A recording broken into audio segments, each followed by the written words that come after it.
Time to abandon ship. Oh no! Here we go!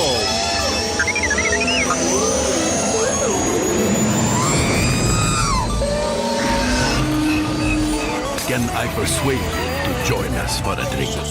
It's a tradition. Here, here. Jar Jar, homie, my main man, quickly. Before the Separatists attack, get into the escape pod. Hey! This is escape, then we're the pod.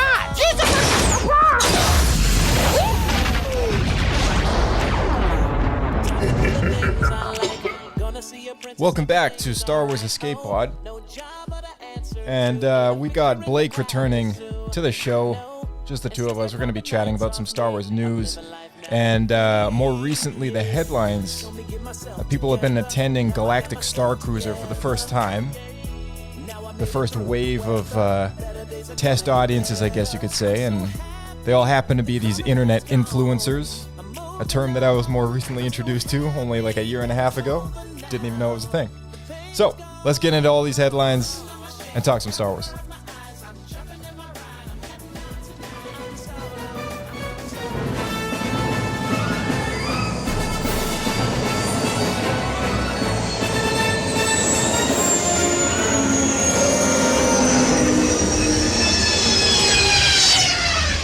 Another happy landing.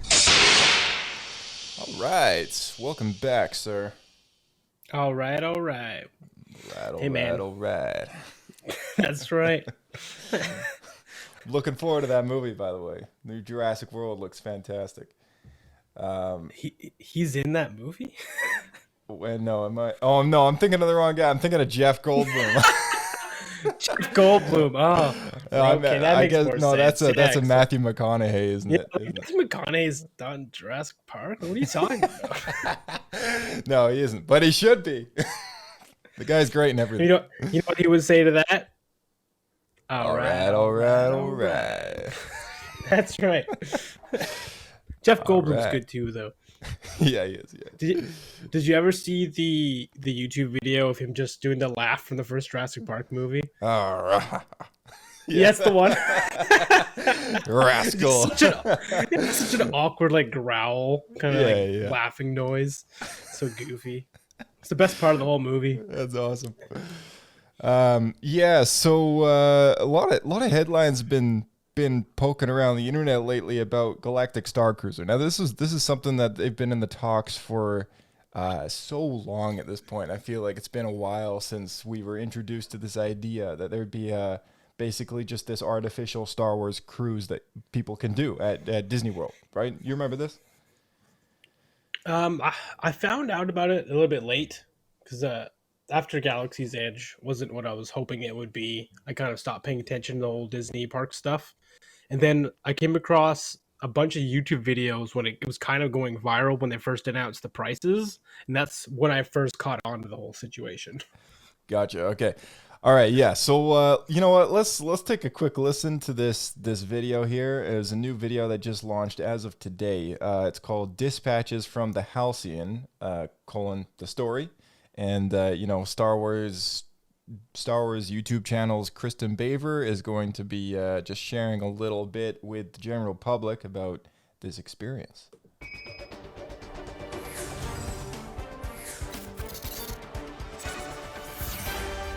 Kristen Baver here aboard the Halcyon Star Cruiser. I'm inside of the atrium where you'll arrive on your launch pod for your journey.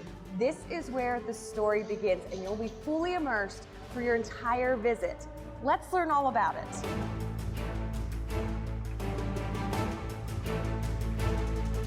Star Wars Galactic Star Cruiser is the first of its kind experience in the world. It's an immersive adventure. It is part interactive game. It is part live action role play. It's part impeccable service, guest experience. It's all of these things kind of rolled into one in a package that hopefully presents to you a seamless, organic Star Wars adventure. We want you to really feel like you're a character in Star Wars and really having a meaningful impact on what happens. It is my honor and my privilege, friends, to welcome you here aboard the Halcyon. The general story that unfolds is that you as a passenger are going aboard on a star cruiser in a galaxy far, far away. Nothing could possibly go wrong? You come aboard and you have muster, you get to meet a whole host of characters from your captain to your cruise director, and there are some unlikely folks. The First Order is actually trying to figure out if there's resistance activity on board the ship. And from there, things go from bad to worse. Over the course of your voyage, there are all sorts of unexpected surprises, and all the characters need your help as a passenger. So whether it's trying to help ignite the spark of the resistance, or perhaps you're playing the other side, trying to figure out what the resistance is doing, and ultimately maybe even sabotaging the ship. It all depends on kind of who you meet and how you choose to play. For the order.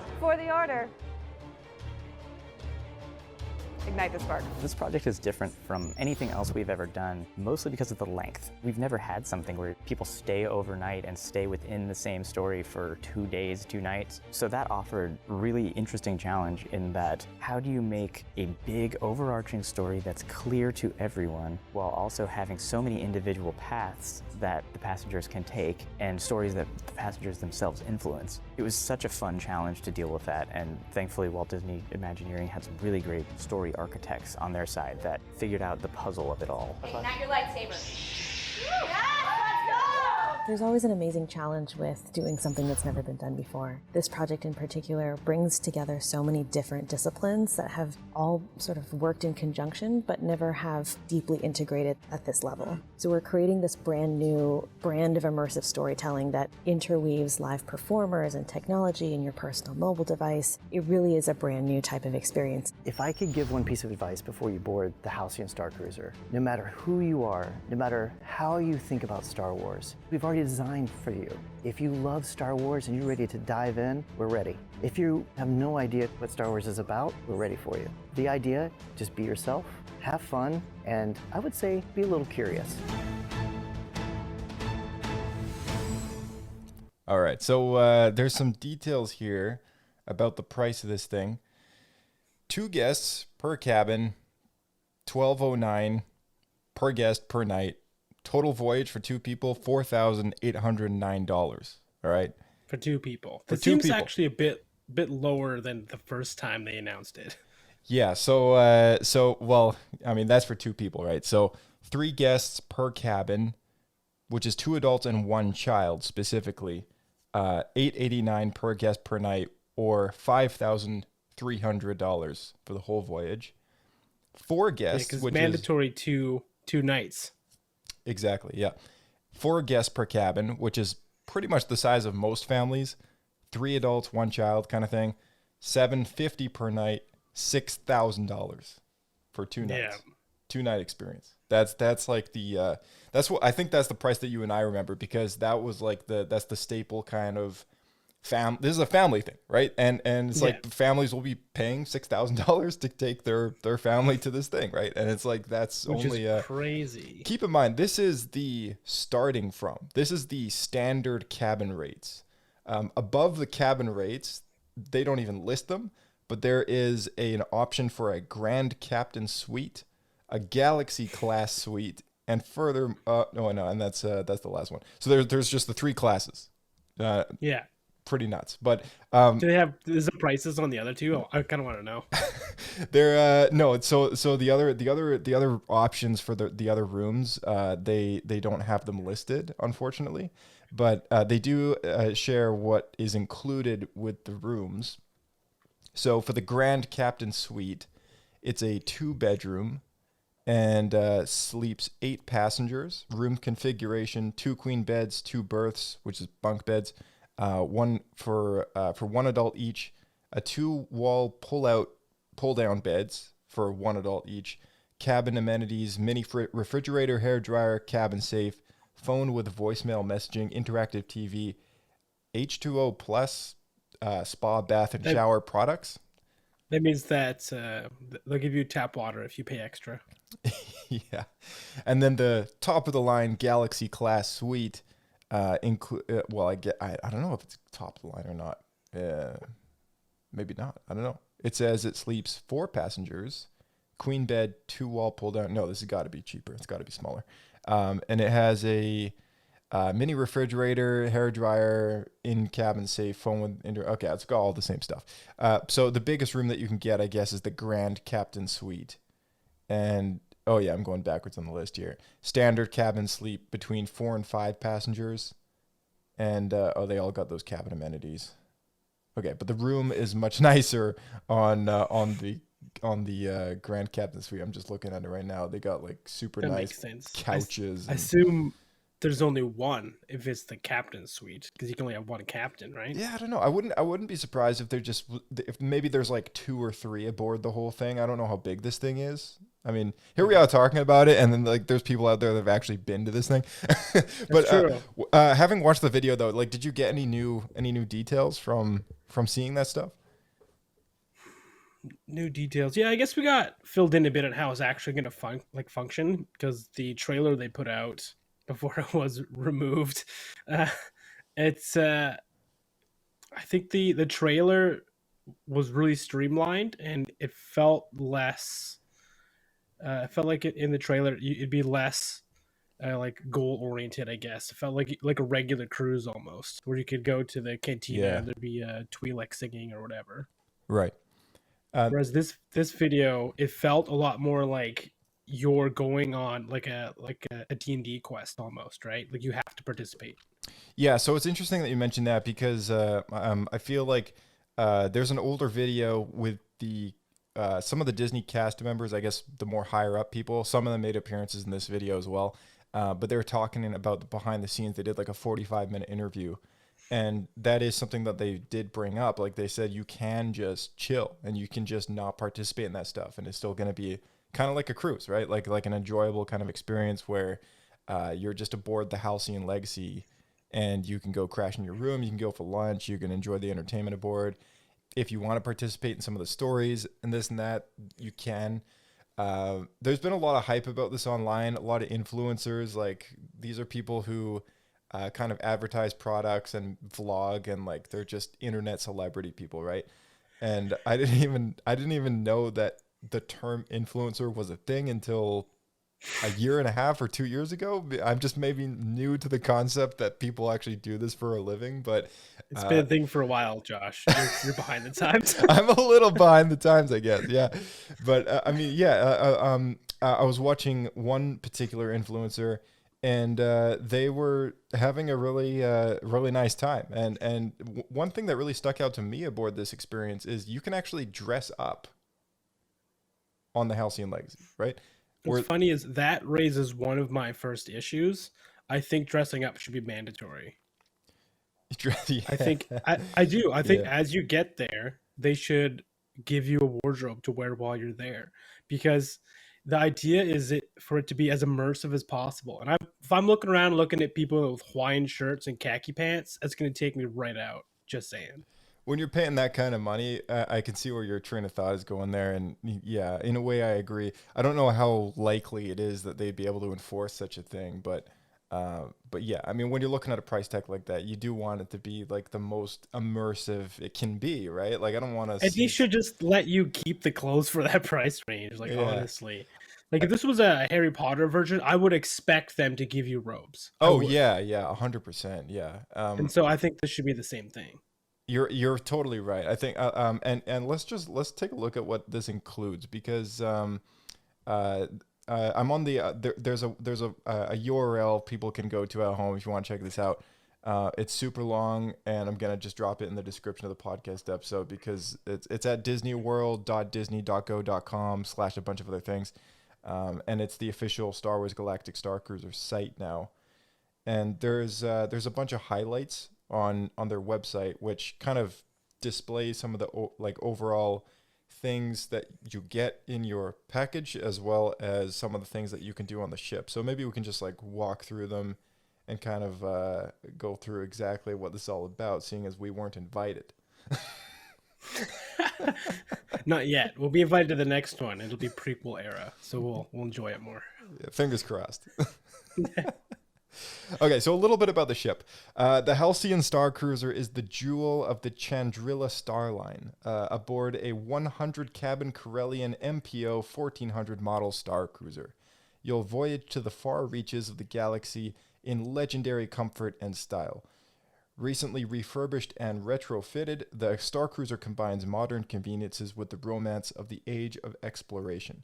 That last part is key because, as we know from recent history, the Halcyon Legacy has existed for a very long time. They're currently putting out very similar to what we had with Galaxy's Edge. They're putting out a Marvel comic series and various novels that try to integrate that ship into their canon stories and try and make it part of the overall narrative of Star Wars as a whole. So that way your experience on board just has a little bit more meaning if you read that stuff. But, you know, speaking of which, I mean, I did read the Galaxy's Edge comic book series. I haven't actually been to Galaxy's Edge, but it was okay. Like it didn't make me want to go. But you also, if I'm not mistaken, did the VR game as well for Galaxy's Edge. Yeah, you're right. Yeah, so for Galaxy's Edge, I did the Tales from a Galaxy's Edge VR experience, and that was pretty cool. I can't say that it was just so unique in a way that you could look out the window of the cantina or whatever it's called. I totally forget what it's called now. It's not Doc Arndar's, is it? No, it's something else. But Cecil Slacks, yeah, Cecil Slacks Cantina, and you can look out the window, and you're looking out over Galaxy's Edge, like how the theme park's laid out, and you're kind of in one of the buildings that if you were physically in Galaxy's Edge, you'd be able to see and look up at the window. But in the VR experience, you're looking out of the window from the other side, and you're looking down on the Millennium Falcon parked in the thing, and you don't really see a whole lot beyond kind of really low res geometry beyond the reaches of the park, but it's pretty cool, right? Like they've done it in a way that you can experience the wilderness of the planet of Batuu rather than just the spaceport. And then to get the spaceport experience, or the Black Spire experience, you go to Galaxy's Edge to experience what Black Spire Outpost is like, right? So I think we're seeing a lot of this kind of multi-threaded story initiative going on through comics, novels, physical experiences, video games. They're all trying to tie it together so that people can just kind of segue into the next thing and further experience the same thing from a different lens. So it's a neat idea. Let me ask you this though. What amount of stuff is too much stuff? I think that's a question we could revisit every single podcast episode. Every week. I'm sorry. I don't mean what's too much stuff as in material, but too much stuff as in multi-platform stuff that can be done. That's all coming at you at once. Yeah, I don't know. I mean, I thought we'd hit a certain kind of end point, and then we got the first audible, exclusively done story that wasn't adapted from a book, but was designed specifically to be an audio drama, right? Like Dooku Jedi Lost. Right. And it was at that point that I was like, there is no kind of stopping this thing. Like, this is just going to keep going and going and going. And now we're getting VR experiences. You and I did the hyper reality VR experience. Well, the hyper reality is it is VR, but it's beyond VR. It's like, significantly better. Because there's an actual prop room and setup. Yeah. Except that I don't think was canon, was it? Again, it's kind of like it is and it isn't, right? Like the general story points are, but what happens is you controlling the person you are controlling, which is yourself.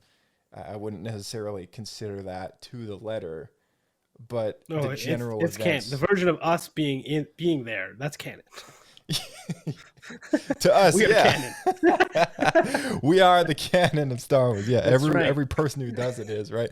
But yeah, the story beats are all the same for general people going through. It's like, okay, point A, bunch of rebel spies infiltrate Vader's castle, whatever.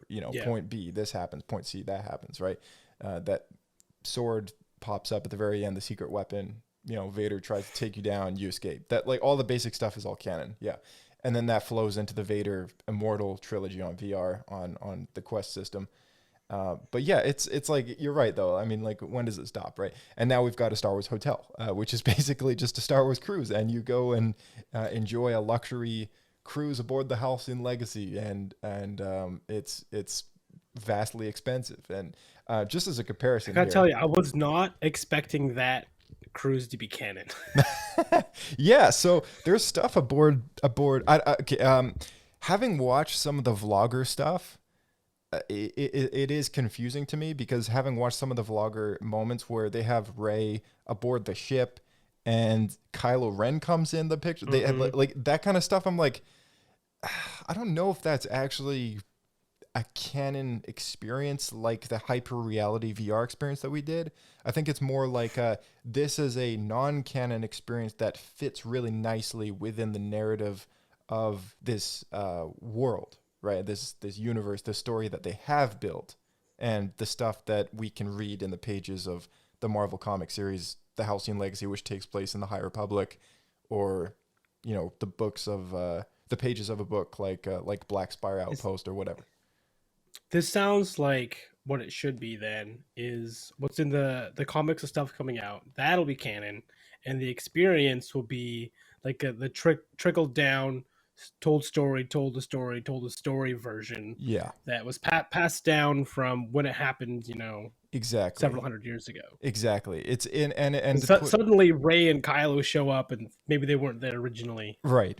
And to put it how you put it, it's basically like kind of like a LARPing experience for a lot of people, where for them it's like, people who are LARPers, who may be LARPing in a particular universe of choice, like Middle Earth or something else.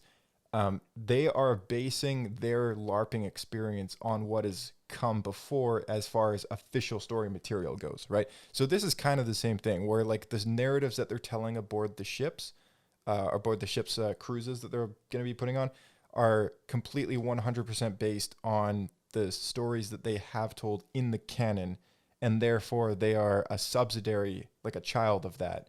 And it doesn't mean that your trip and experience aboard the Halcyon Legacy is a canon experience. It's rather, it is like as close to being based on an actual official Star Wars story as you can possibly get before you start to reach the bounds of what is achievable on planet Earth for recreating somebody's experience within that galaxy far, far away, right? So it's impressive what they managed to do. I mean, Phil was saying this on our little group chat. He was pretty stoked, and like it gets me going because I know you and I have expressed some slight downsides to Galaxy's Edge having been based in a particular era, specifically an era that maybe not as many people are fond of, but it is what it is, and it is an experience that's honestly so unique. Because this is my opinion on the hotel as well, like the ship hotel and Galaxy's Edge. To me, I don't understand why they couldn't do seasonally different eras. Like if they're physical places, they would have existed, right? There's no reason for them not to have existed at a different point in time. And same with the ship, because like as we've seen it now, it would fit perfectly into the prequel era. Mm-hmm. So I don't see why they couldn't, for a third of the year, have clone troopers instead of the First Order stormtroopers. And same thing with on Galaxy's Edge. To me, that would be much more appealing, and it would also make seasonal options for people to want to go back. Like a skin that they put over the experience, like it's like, all right, the basic narratives are kind of the same, but instead of Kylo Ren and First Order troopers, we're going to be throwing in, I don't know, Count Dooku and some Geonosians or something stuff. Like, who knows, right? Like something, right? And like, so especially the transition between First Order and the Empire is so easy. Yeah, it is. It is. Especially if they wanted to do that. Yeah. They're just refusing to take my money is what they're doing. And I'm sure I'm not the only one. Because I'm sure there's people out there that would love to do this experience, but then if it's not based in their favorite era of choice, maybe they just don't want to blow $6,000 on taking their family, right? That being said, I don't know if that's actually a majority as to why people wouldn't go. I think just the price tag alone is just enough for people to be like, just not going to go. What I am saying is if there was different options and people could pick which one they wanted, I think more people will be willing to pay that. Yeah, totally. Yeah, like August is sequel, September is prequel, October is original trilogy, and yeah, like that would be pretty neat. And I can't imagine that being much more of a cost than where they are now, because all they really have to switch out is a handful of costumes. Yeah, yeah, and it's true. That would be really cool. And we talked about it in lengths about Galaxy's Edge behaving that way too, where they could just switch out the ships that are docked in the park. I mean, the Millennium Falcon's kind of an exception, I guess, but but I mean, they might be able to do something with it that makes it look maybe a little different. I don't know, whatever, right? Yeah, but I can even forgive that. If I just saw proper like stormtroopers or clone troopers around, even that to me is enough. Okay, that's fair. Yeah, and it wouldn't be that hard, right? It wouldn't be that hard at all. But it is kind of crazy that Star Wars is owned by Disney. You go to Disney, you won't see someone walking around in a Padme costume or in a Leia costume, right? Like officially, at least. Well, unless you and I did that. yeah. Like at least as far as I know, they just don't do that unless it's like a parade or something like that. The actual in-park experience of Batuu, it's exclusively sequel Disney Star Wars is what we would call it, right? So, yeah, but for the price, going back to the cost of this thing though, just for a benchmark. Let's just round it up. So $13.90, 2 people, 10 days at Disney World with the Park Hopper Plus, $1,400. All right, basically $1,400 for 2 people to attend Disney World with a Park Hopper Plus for 10 days straight, compared to 2-day voyage on the Galactic Star Cruiser for 2 people at a whopping $4,800 US. Crazy, right? That is you could go to Disney World for a month. A month, same price. You could go to Disney World for a month for the same price for 2 people, then attend this 2-day experience, right? And that to me is just, it blows me away. I'm like, okay, that's not including stay, right? I'm sure somebody would love to spend maybe a little more than $1,400 to actually pay for like a nice Disney hotel, get like a nice maybe 7-day experience out of it, and still pay less than $4,800. It's true. And with the ship's cost, I believe that doesn't include any alcohol. I think it includes food, but it doesn't include any extras, and they're trying to nickel and dime you your whole way through. That's what I was understanding. Yeah, so let's that being said, let's take a look at what actually is included in this tour, shall we? Some of the here it is. Here, dining. Let's take a look at dining. Dining aboard the Star Cruiser. Eat in style. Dinner. On the first night of your venture, the Crown of Corellia dining room transforms for dinner into an enticing table service supper club with a special musical appearance by a galactic superstar. You'll enjoy a special evening with distinctive dining and entertainment as you socialize with passengers and crew. The second night, the Taste Around the Galaxy showcases courses inspired by the geography and environments of iconic destination planets throughout the galaxy. With the serving of each course, a brief introduction presents the name, inspiration, and ingredients for the dishes. The meal includes appetizers, entrees for the table, and a specialty dessert. You can indicate your preference for first or second dinner seating when you book your vacation package. During dinner service, seating assignments will be made to fill all available tables. Your party will likely be seated with other parties. And breakfast and lunch, they've got a whole spiel here about that. Breakfast and lunch are also available in the glamorous Crown of Corellia dining room. Help yourself to colorful fare from all over the galaxy, along with familiar favorites from your home planet. Start your day with a unique off-planet breakfast of hot and cold small plates and a variety of beverages, including juices, fresh brewed coffee, and Booba Wamba Family Farms Blue Milk. They got blue milk on tap nice. In this dining room. Yeah. During lunch, choose from a collection of small bites like sandwiches, soups, mini flatbreads, assorted salads, and sweets. So yeah, that is that. I'm just actually looking for a Maybe what the extras are, but you can, because I know one of them is you can pay extra to go to the captain's table.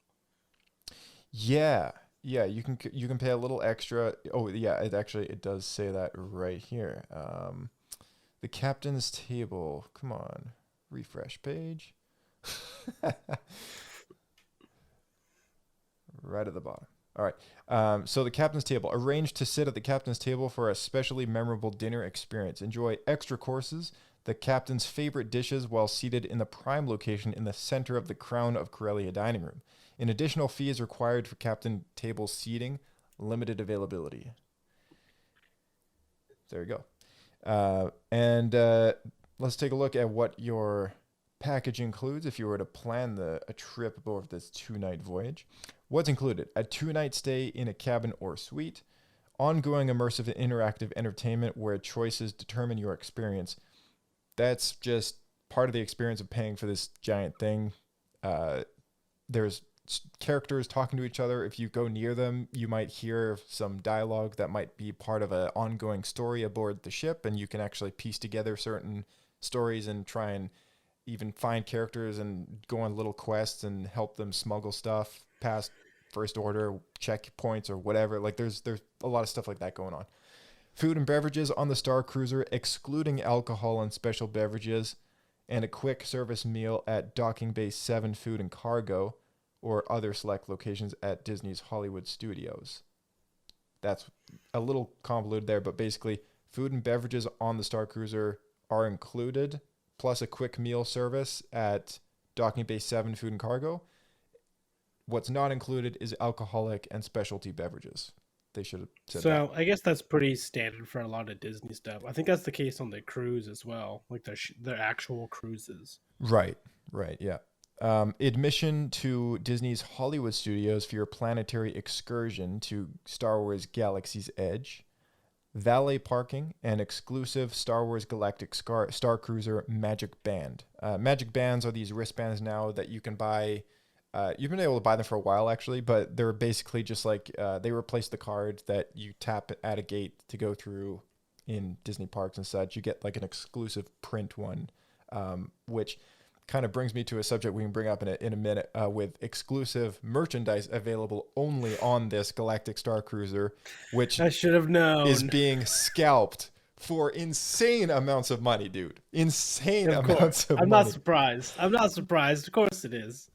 All right, yeah. So, but here's the thing: you pay all this money to stay in this Star Cruiser for 2 nights, and they give you the admission to go to Disney's Hollywood Studios, specifically where Galaxy's Edge is, right?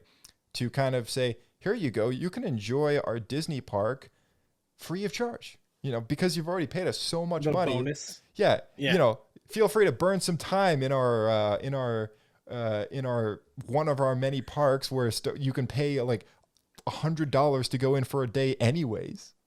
Right? Yeah. It's like that. They didn't even mention a park hopper pass. They didn't even say you can just go to whatever park you want. I think it's because there is some sort of direct link from the Galactic Star Cruiser that you can actually go into like a landing pod or something, and you get taken. Yeah, look like there's a building.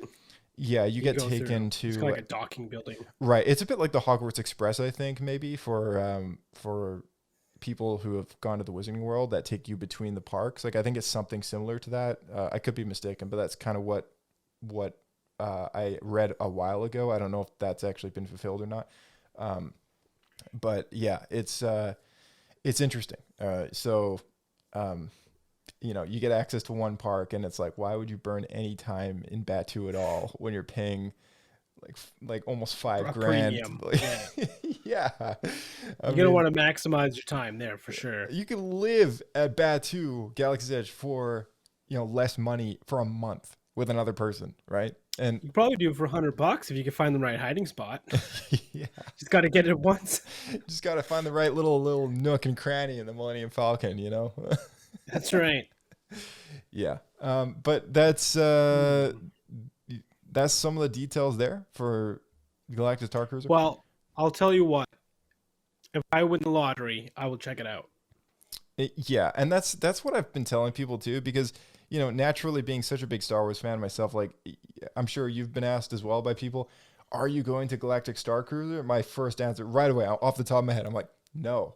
Like, I don't plan on spending that kind of money though. I mean, like the experience sounds cool. And I mean, we can sit here criticizing it all we want, but I mean, quite frankly, do I want to spend that kind of money to even bother? Not really. Well, let me play devil's advocate for a second here. What if the idea was they were worried that so many people would sign up if they had it at a reasonable price that they'd end up losing money because people would see that as booked up and then they wouldn't go. And so they wanted to try to like put pressure to stop the majority of people from coming in and then just bring in the people that want to pay top dollar. And then if this doesn't work, they can start lowering the price. Mm-hmm. Yeah, it's possible they could start lowering the price. I mean, you know, if people aren't going, they're not going to, like, if people do not go to it and pay that price, they're going to have to lower it, right? So, Right. Yeah, and that I think is a huge issue. When that first trailer came out and they got word that people were canceling their stay, I think they had a bit of a shock. So they pulled that initial teaser trailer. And, you know, and it's one of those things where it's like, okay, they don't really have a whole lot of faith that people are going to firstly enjoy this experience. It's worth mentioning that, that if you look up Galactic Star Cruiser on Google, there is already a Google review of the hotel, like of the resort, currently sitting at a healthy 2.7 stars on Google reviews. Now, mind you, of 5 or of 10? Out of 5. Okay. But mind you, this is Google. Anyone can write a review. Anyone can give it a star rating. Yeah. It's probably not accurate to assume that 2.7 is realistic. I'm pretty sure there's just a lot of haters out there that are like, oh, I can't afford to go. I'm just going to like 1 star it, you know? Unquestionably. I would, if there's more than like 500 reviews at this point, I wouldn't believe it, because there's no way there's more than that many people who've even gone yet. Well, there's 56, and I think this will go up in time as time goes by. Because I mean, the only people that have actually stayed there so far are these initial kind of this test audience, people who haven't even paid to go. They've just been invited to go and probably survey, probably answer some feedback forms after their stay. Probably and put up YouTube videos and whatever advertising. Yeah, right? Exactly. They want this thing to be kind of blown all over the internet for you know, it's free commercial for them, right? If somebody like an influencer has 50,000 followers or even more, like maybe 1 million followers on YouTube, that's 1 million people or 50,000 people or whatever, how many hundreds of thousands of views that they end up getting at the end of the day. That is free advertising for Disney, because this person walked in, had a free experience, had a great experience because it was free, said a lot of good things about it, and made a video about it, right? And they're good video. They're talented people making talented videos, right? So, and let's say that 10 people watched those videos and decided to go. Disney just made an extra 50 grand. Yeah. Like, that's it. That's 10 people. Exactly. They only need 10 people to watch a video from one of these like people and go, I'm going, and there you go, right? Like that's a lot of cash. Yeah. So one event like this, with all these influencers kind of attending this free kind of experience that they've been getting this trial run for out of, it's nice. It's just what Disney wants, because it's free advertising, right? So makes sense. Yeah. I don't know. I'm gonna take a back seat and just kind of see how it rolls out over the next 6 months or so, because I feel like the same amount of hype happened when Galaxy's Edge came out, and then within a month nobody was going. So yeah, I don't know. See what happens. We'll see what happens. Yeah. The last thing about Galactic Star Cruiser that I'll go on to bring up is what I mentioned earlier about the merch. Okay. Now there's some ridiculous photographs online of people taking snapshots of eBay listings and such and such. Do you know those little remote control droids that you could get from Disney World, Galaxy's Edge? Yeah. I think you've seen them before. Mm-hmm. Yeah, they're little, you know, got a little controller, and some of them you can build yourself or whatever. There is an exclusive Droid Depot SK620 remote control droid which normally retails for around $100, currently listed as $900 starting on eBay. The Star Cruiser Halcyon lightsaber hilt, which is an exclusive lightsaber hilt they only sell on the Star Cruiser, is priced at $1,200 and up. And there's one person selling theirs for $1,750. And these are the plasticky ones, right? Not These even are the metal Disney, ones. yeah, these are the Disney lightsabers. I mean, like the ones you plug in like a blade into it, and you know. Yeah, they all click together. Yeah. And Not like the Force Effects lightsabers of the Black Series, right? No, exactly, yeah. And you know, speaking of which, and again, this is people who have gone because they've been invited there. I don't think these are people yet who have had the chance to pay to go. So these initial things are from the people who have gone, who've been invited to go. Purchase these things. There goes my theory, because I was wondering maybe people went and they paid the $5,000 or whatever. Like, man, I gotta sell some of this stuff to make my money back. It's actually, yeah. So I think that's what's so scummy about this, is because these are people who are like went for free and they're trying to make money off of it. Man, like. It just gets me, it gets me going, man. It is what it is, man. You see an opportunity. You know what Lando would say. This deal is getting worse all the time. Oh, or the opposite. In this case, Lando will be very excited. There's profits to be made here. This deal is very fair, and I'm happy to be a part of it. Come on, let's keep a little optimism. That kind of summarizes and wraps up, I guess, our topic on Halcyon Legacy. I mean, those of you guys who are interested in going, if any of our listeners are going to this thing, and you look at that price tag, you're like, I don't care, I'm going. I admire the enthusiasm, and I would love to, or we would love to hear about your experience. So, feel free to send a detailed email or voicemail or whatever if you have gone. Let us know your thoughts, and we'd love to hear all about it. So, next headline, I guess, to bring up, Star Wars Eclipse. It's not very talked about these days. A lot of people. Oh yeah. A lot of people purposely. There's that big controversy, and then it just vanished. Yeah. A lot of people trying to avoid talking about this, and I feel like avoiding or blacking out anything, it's just not.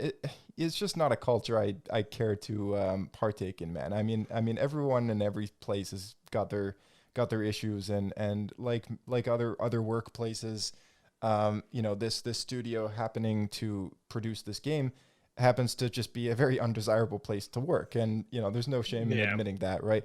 It's a terrible thing. All these people who are just miserable working there, it really sucks. I feel like it's almost worse to then boycott the product that they made because of all those people in that horrible situation putting all that effort and love into it. Yeah, I mean, I'm sure somebody likes working there because they do have people working there, and there's there's so many games. It's a big market. These people could easily work somewhere else if they wanted to, but because of this ordeal with this game and the problems happening over there, I grabbed this headline off the internet.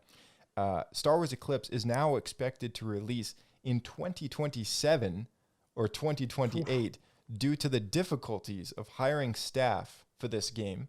Back in December, Quantic Dream had over 60 job openings available at their French location, which is their main headquarters, which remains the case today, with 67 vacancies currently listed on the site.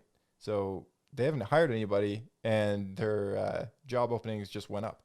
The news comes they're losing people. Yeah. The news comes after years of accusations of a toxic work environment, leaving out specifics here, following the reported release day of Blackout Star Wars Eclipse began trending on Twitter with the controversy surrounding the studio. And again, I don't mean to support this hashtag. I don't like to get involved in those kind of politics. Neither of us do, but it's just like I thought I saw that release date release year, and I was thinking to myself, I was like, okay, I mean, I know they got their issues going on, but that is really far out. I mean, like, we've got a teaser for this really game. far away. We've got a CGI teaser trailer for this game, you know, and I would expect within the next 3 years at best, at the very max. Oh man, the quality of that trailer, I thought it was like a year away. Yeah, at most. Exactly. I think a lot of people did, and I think that's what's so shocking about this headline, because I don't mean to bring it up because the controversy. What I mean to bring it up is like, I can't believe that it is that far away, that it's estimated that they have to finish this thing, because 2027, man, that is well beyond. That's a long ways. I sure hope it's not Disney backpedaling because of the controversy, and they're like push it out, and then they'll just kind of like wait it and then cancel when people stop talking about it and forget. I think that,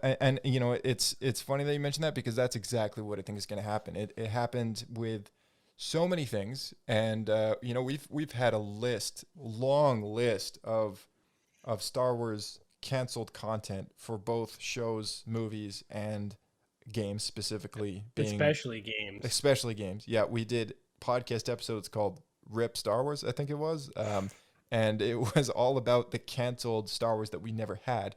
And more recently, the first addition to that list I want to mention is Rangers of the New Republic, which was supposed to come out on Disney Plus. That got scrapped. And, you know, it just happens to be this thing all the time. We get these headlines where something's announced, then it gets canceled. And I feel like this just doesn't happen. It's always a controversy too, right? Because like, that was canceled. Yeah, it's always someone got fired. Dune. Yeah, it's always either someone got fired, someone left because of creative differences, or we've just decided to cancel this for who knows why, right? And it's one of those three reasons all the time. I mean, 1313 never had a good reason other than we're buying the company, and we don't want to bother continuing any current ongoing projects. We don't want to start from scratch. No other. I could not even. What a waste of money. Couldn't find a reason other than that, right? And it was like such a waste of money. It's like, okay, I mean, I get that they just bought something for $4 billion and don't really care about a game that they might need to put in a couple more million into. But I mean, why not, right? I mean, why not just finish what they had going, leave it be, you know, be like Microsoft and Activision, you know, that big deal that's going on right now. They're acquiring that company. I think it's Activision, right? Activision was bought by Microsoft. Yeah. So it's that, you know, they're going to own Call of Duty and all this and that, you know, big news. And it just made me think, I was like, okay, why couldn't they just do it like that? You know, just let them be. That's what Microsoft is doing. They're just letting them do their own thing. It's like, okay, here's our investment, and we're just going to let you finish up what you're doing for the next 3 years, and then we'll kind of go from there, right? Disney, man. Yeah, that's what it comes down to. It's really just Mickey Mouse is Emperor Palpatine. That's just what it is. He rules with an iron fist. He rules with an iron fist, and more like an iron glove or whatever he's got on his hand, you know. Man, because like the trailer for that Eclipse game got me really stoked because it was a really cool looking prequel game. We haven't got that in, man, it must be 15 years now. Yeah, and you know, and like you said, it's a really cool prequel game. I feel like there's never even been a prequel game like that, like other than the Battlefront 2 campaign, the old one, right? Yeah, that's what I was thinking of, was the Battlefront 2 campaign. Yeah, I mean, other than that game, though, I got that for free with my original Xbox. Yeah, nice. That's how long it's been. Score. But yeah, it's so true. I mean, as far as actual story content games go, it's been so long. It's been like 20 years since we had. Yeah. I also want to mention shout out to Starfighter, which is a Phantom Menace based game that told the story of 3 different pilots before and during and after the events of the Phantom Menace, and that was a pretty cool game. Completely based in a Starfighter kind of style. There was also the Pod Racer games, but I forget if there was a story mode in those. But Starfighter had a really good narrative. And there was a Game Boy game, the new Droid Army, which was pretty good. But yeah, there's that racing game that was kind of like Mario Kart, but Yeah. everyone was in pod racers. Bombad Racers or something That's like the that. one. Yeah, Bryce loves that game, right? It's a good game, man. It's fun. Yeah, but I mean, it's true, right? Like it's been so long since we had a decent prequel era based Star Wars game, and I'm not counting Jedi Fallen Order because that is technically in a different era. It's post. It's post, and it's at the halfway. It's like 5 years after Episode 3, right? So it's like just far enough away that it kind of is its own era in itself, right? And yeah, I mean, I would love to see a game based before all the movies. I mean, that's other than KOTOR and the High Republic and yeah, but that's way before. That's way so before. It's almost its own thing again. And don't get me wrong, those games are fun too. But I want to say that I think the thing that gets me most excited about with the High Republic stuff is that we could get like a proper Republic video game. I think that'd be so much fun. Yeah. Like proper, as we saw at the beginning of the prequels, the Jedi Order and the Republic as it was, and dealing with the galaxy at that time. Because we didn't really get a lot other than the Clone Wars itself. Yeah, exactly. And we'd also, with this game, get a very cool cinematic depiction of what this era is going to look like, because games can be very, very well artistically driven in a way to tell a story visually, right? Because you're playing as a character that might be able to free roam around a certain environment. And I'm thinking of Jedi Fallen Order right now, going, in that one, we got to explore a lot of the fortress of Nur, which was like the fortress that the Inquisitors are from. We also got to explore a lot of cool stuff on Dathomir, various other planets, and that was awesome. Like, we got to see a lot of stuff, and that just helps the world building of Star Wars, right? And so when I look at a game like this one, which is supposed to be very story driven, that just gets me super excited, because now it's like, here's an era in which they are trying to flesh out within the pages of comic books, novels, and now an audiobook and VR. And, and it's like, how do we visually perceive this new era that they're trying to tell this story with? Because other than a comic book and the cover of novels, we don't really get a whole lot of depictions as to what they have envisioned for these characters and planets and stuff like that. Just the artwork they've released. Yeah. And to a lot of people, they may have not even seen it, right? To the mainstream audience of Star Wars, you tell them, have you seen anything in relation to the High Republic? They'll probably say no. And, that's exactly the mainstream audience I think that this game is supposed to target. It's a Star Wars video game, which even non-Star Wars watchers tend to play the video games for Star Wars, right? And, there's people that I work with, not a fan of the movies at all, but they're like, oh, dude, Battlefront 2, awesome game. Or Jedi Fallen Order, awesome game. Squadrons, fantastic, right? Like that's, games just connect with people in a way that sometimes the movies don't.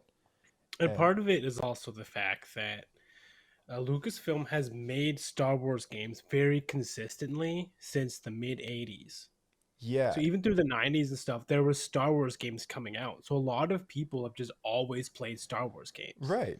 It's a bit like Star Wars merch. They're not going to read the books. They're not going to read any comics or anything, but they've just always played the Star Wars game that came out, right? Yeah, and it's a very well integrated and important kind of label of the Star Wars community. It's a bit like Star Wars action figures or Star Wars merch in general, right? Like having a franchise that you could buy stuff for. We were talking about this with Adam. It goes kind of beyond just it's a movie that they are now basing toys on. It's like the episode 5 and 6 were even kind of only produced because the toys and stuff did well, because the merch helped power those stories, right?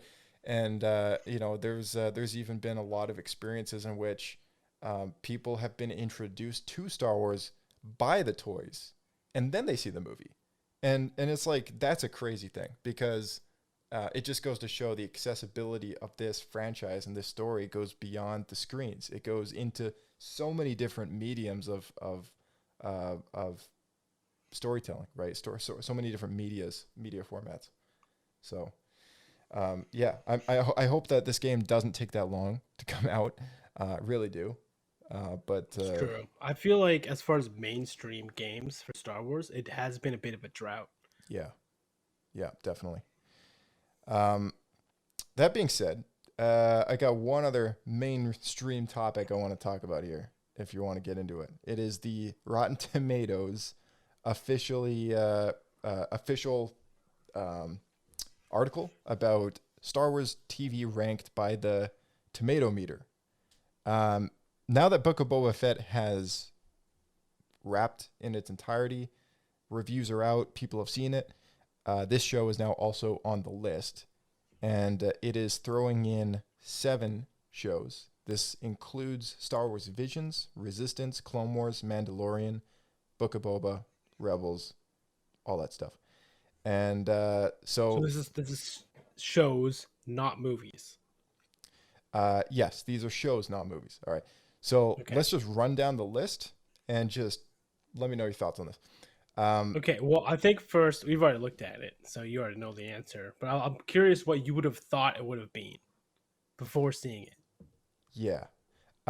So I thought either Mandalorian or Clone Wars would be number 1. It is not. That was my thoughts too. It is not. Oh, man, I thought it'd be Mando, then Clone Wars. That was my thoughts. Yeah. So so let's get into it. Let's start from the bottom of the barrel, okay? With a general 67% fresh tomato rating, The Book of Boba Fett, number 7.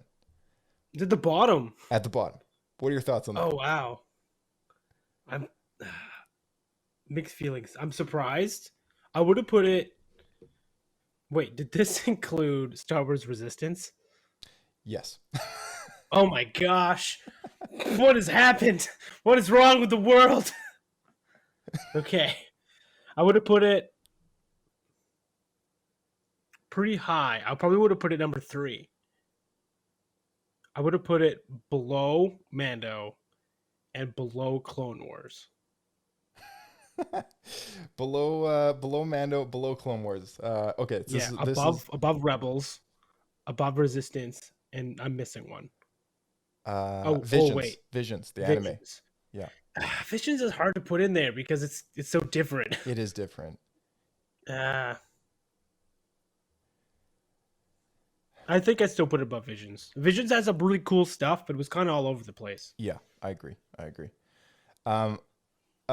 Number 6, The Bad Batch. Okay, we're only 1 season into the show, with a season 2 promised to come out this year. But this is even. I wouldn't have put that there either. I wouldn't have put that there either. No, it's a little confusing. But this is why is that below Resistance? This is at a fresh 88%. All right, that's still really high. But I mean, to what's more confusing is that other shows beat this out. Right? Okay, so. Number 5 is Star Wars Resistance at 92%. This is a 92? 92%. I mean, I enjoyed it, but it honestly, the content wasn't that great, and it should have been at the bottom. Like, it was entertaining at best. Okay, so we're gonna get a call now from Mr. Ben. Mr. Ben, where is he? Hello. There he is. Oh, he's calling in. He's calling in. Ben. He's calling in. Ben, can you hear me, Ben? Well, yes. Come in. Yes, I can hear you. All right. All right. So we're just reading down this list, and I'm sure you've been listening this whole time. Yep. It was keeping me busy on the drive here. That's right. So let's go to the next. Okay, so we're at Star Wars Resistance, which is number 5. Okay, 92%, number 5. I know this is a kids show. I know this is like for younger viewers, but I mean, to beat out The Bad Batch and The Book of Boba Fett, especially The Book of Boba Fett. Yeah, very surprising. Little surprising on that one. Yeah, I would have put it at the bottom, but not because it's bad. It's because just everything else I consider better. Right. I think Resistance has got to be my absolute number 7. That's got to be my number 7. If I were to know anything's at the bottom of the barrel for me, it's Star Wars Resistance. We have to keep in mind that show was created with the audience supposed to be kids ages like 6 through 9. It's a fair point. That's probably the majority of the people that voted for what they thought of that show. There's just a lot of them. Yeah. I think I don't know. Maybe there's just less people who've seen it and given it a ranking, or maybe they're comparing it to the likes of like I don't know, Bow on the Go or something like that. Like I feel like it should be directly compared to Bad Batch, Rebels, and Clone Wars. Not so much the live action shows. Right. And it still, to me, would fall into last place of those three. Yeah. No, I agree. And throwing the Bad Batch in there too, because that's basically just Clone Wars sequel. Yeah. So it'd fall into number 4 if you were to compare all those shows. But again, it's like a slightly, so whereas Clone Wars and Bad Batch are kind of like for one age group, Rebels is like half a step down. And then because that had to qualify for Disney Plus standards, or sorry, Disney XD standards, which is public television between ages like 8 through 10 or something. And then Resistance was even further. I think they it was wanted a big step down. Oh yeah, they wanted to put that on like ABC Kids or something like that. Like that was kind of the level of like where they placed that show. But it's surprising to see this at number 5. Okay. Right above that, we're sitting at number 4, The Mandalorian. This is like halfway in the list. Okay. What? Most people would say Mandalorian is like their number 1, and this is sitting at 93% as a number 4 on the list. Rebels is above Mandalorian? What is this? Yeah. And Visions as well. You could probably now place. I'm not surprised by Visions, because Visions to me is like the wild card. There's a lot of people who love anime, so I'm not surprised that this is kind of like beating a lot of stuff out. But at the same time, I'm also surprised that it is, right? Yeah. No, I agree. Yeah. Mandalorian number 4. I don't know. I think it deserves a little better. I would put it at the top. Just saying. I agree. It was Star Wars. It was modern Star Wars at its best. Mm-hmm. It looked so good. That quality of storytelling in television was, man, the only thing comparable would have been what led the charge, which would have been Game of Thrones. But I put this above that for sure. Right. Okay. Other thing is, even though it's at number 4, number 3, also at 93%, kind of tying it, so they both are kind of at number 3 and number 4, is Star Wars: The Clone Wars. And I don't know. I mean, that means Rebels is above Clone Wars. Yeah. Okay, so that leaves number 2 and 1. Because I mean, personally, I would have either Mando or Clone Wars as number 1. Like that's just In fact, I might even give Clone Wars the number 1. But whatever. Okay, so that leaves our number 2 and number 1 slots left on this Tomatometer list. Number 2, which also leaves our number 1 slot being what it is. Number 2, Star Wars Visions. The anime. Yeah. Star Wars Visions, which leaves number 1 as Star Wars Rebels. Okay? Whoa. Rebels. Star Wars Visions sitting at 96%. Rebels sitting at 98% fresh tomatoes. I did not see that coming. No way. I mean, I thought because I would have expected Mandalorian, but I would have been surprised if Clone Wars came in at the top. Yeah. Okay, and mind you, this is based on the critic tomato meter rating. I haven't found a list to compare. I don't know if that's more surprising or less. That is more surprising. How many critics just loved Star Wars Rebels? It was like a knockoff version of Clone Wars. I'm picturing all these 35-year-old balding men watching Star Wars Rebels. I was like, I could just picture them all going like, man, I don't think this season 2 finale, Luke Skywalker CGI. I'd much rather see him as Star Wars Rebels. I want to see animation over CGI live action depictions. I don't know. I'm just a little confused, right? It's probably the people that are the critics are that generation that grew up with the original trilogy, and most of these shows are not based in the original trilogy, except for Star Wars Rebels. It's true. It's so true. Rebels has the original trilogy going for it. Yeah, and I think that might actually root it in why the critics actually prefer it over other shows. They could connect with it the best. If you watch them back to back, though, Rebels feels watered down. It does, yeah, and the violence isn't as good. And and I'm saying that as like, as like a 26-year-old odd person who's considered an adult by all means, and I'm like, okay, I get why I don't like that one the most, but at the same time, it's just, if I were a critic, it's just compared to other kid shows of the same age group, phenomenal. But compared to these other Star Wars shows, I don't know. It's just not as good. Yeah, Blake, you don't need to. We're on your side. We are just as confused as you. We are just trying to rationalize why on earth it came first.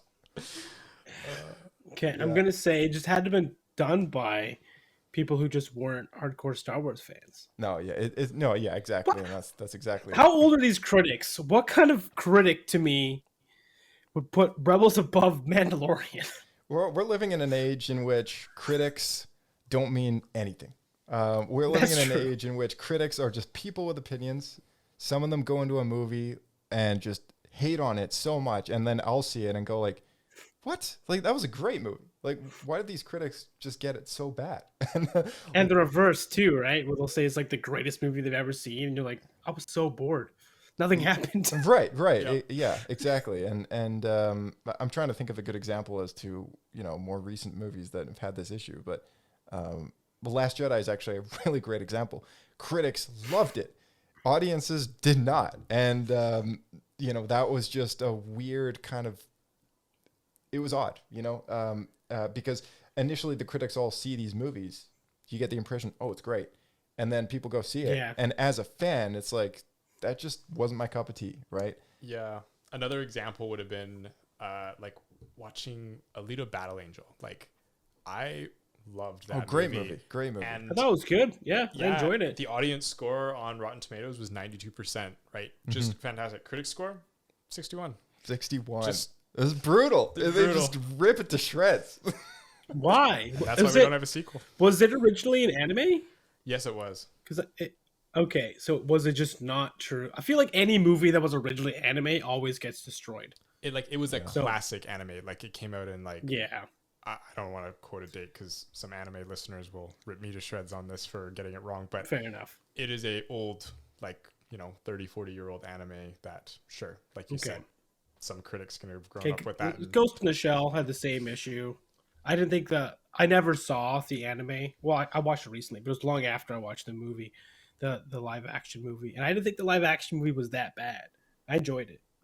Yeah. So I don't know. Anything that's anime trends brought to live action is always kind of a gray area in that regard. Yeah. But I do think the principle in general is critics do feel pretty out of touch most of the time.